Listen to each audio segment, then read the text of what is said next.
Valuation of goodwill के साथ संबंधित। तो चलो ये प्रॉब्लम सॉल्व करके देखते हैं क्या प्रॉब्लम है। The net profit of a business after providing for taxation for the past 5 years are ₹40,000, ₹42,500, ₹46,000, ₹52,500 and ₹59,000. The capital employed in the business is ₹4 lakh.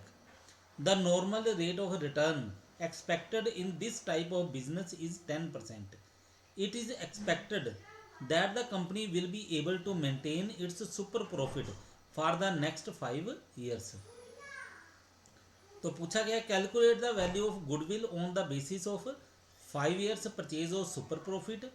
दूसरा है annuity method taking the present value of annuity of ₹1 for 5 years at 10% as 3.78। And third method है capitalisation of super profits. तो ये question हमने solve करना है, तो पहले हम वर्किंग नोट बना लेते हैं। पहले देखते हैं हमारे पास प्रॉफिट फॉर 5 years। तो 5 साल के जो क्वेश्चन में प्रॉफिट दिए हैं उनका आप टोटल लगाओगे तो वो बनेगा आपके पास 2,40,000 रुपये। तो ये देखो क्वेश्चन में आपको 5 साल के प्रॉफिट दिए हैं 40,000, 42,500, 46,000, 52,500 और 59,000। तो इनका आपने टोटल लगा देना है, ठीक है। तो वो आपके पास आ जाएगा टोटल प्रॉफिट। मान लो इसमें किसी ईयर में आपको लॉस दी होती तो आपने लॉस को क्या करना था, माइनस कर देना था, ठीक है। और ये जो आप टोटल प्रॉफिट कर लोगे इसके बाद ये कितने साल के प्रॉफिट दिए हैं, 5 साल के, ठीक है। तो आपने एवरेज प्रॉफिट पता करना, तो एवरेज प्रॉफिट करने के लिए आप क्या करोगे, इस टोटल को 5 से डिवाइड कर दोगे, ठीक है। और इधर एक और देखो, अगर आपको नॉर्मल प्रॉफिट पता करने के लिए कहा जाए तो वो कैसे पता करोगे, ये नॉर्मल रेट ऑफ रिटर्न जो दी है 10%, ठीक है, कैपिटल के ऊपर। तो कैपिटल कितनी है, 4 लाख, तो इसका 10% करोगे तो ये बनेगा 40,000। तो इसका मतलब नॉर्मल प्रॉफिट आपके पास 40,000 रुपये के होंगे। सुपर प्रॉफिट कैसे पता किया जाता है, वो किया जाता है average profit minus normal profit. तो ये देखो आगे सोल्व करके सुपर प्रॉफिट देखो कैसे पता किया है। प्रॉफिट फॉर 5 year 2,40,000 आ गए। एवरेज प्रॉफिट कितना बन जाएगा, 2,40,000 बटा 5, क्योंकि 5 साल का प्रॉफिट दिया है तो 5 से डिवाइड किया तो एवरेज प्रॉफिट आ गया ₹48,000। नॉर्मल प्रॉफिट आपको ऊपर बताया था 10% के हिसाब से ये बन गया 40,000 रुपया। तो सुपर प्रॉफिट कितना बना आपके पास, ये बनेगा average profit minus normal profit. तो सुपर प्रॉफिट आ गया ₹8,000। तो अब करते हैं हम लोग मेन सोल्यूशन की तरफ। तो पहला जो मेथड है आपके पास वो है परचेज और सुपर प्रॉफिट मेथड। इसमें आपने गुडविल का मूल्य पता करना है, तो इसके लिए फार्मूला क्या बनता है, ये बनता है आपके पास super profit multiply number of years purchase.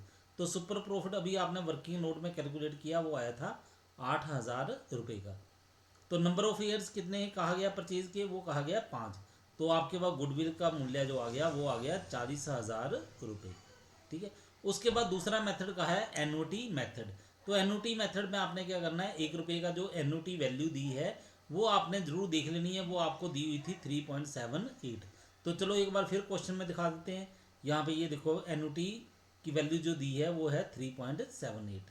तो अब आपका फार्मूला बन गया goodwill super profit multiply annuity value of ₹1। तो सुपर प्रॉफिट आपके पास आया था 8,000, एनुटी वैल्यू है 3.78। तो गुडविल की वैल्यू आ गई 30,240 रुपये। इसके बाद तीसरा मेथड है हमारे पास capitalisation of super profit method. तो इसमें क्या है गुडविल का, इसमें गुडविल का फार्मूला है super profit upon normal rate of return multiply 100। तो सुपर प्रॉफिट आपने कैलकुलेट किए हैं 8,000 रुपये के, और normal rate of return question में दिया है आपको 10%, वो आ गया 10 मल्टीप्लाई 100। ये परसेंट वाला जो 100 था ये यहाँ पे ऊपर आ गया, ठीक है।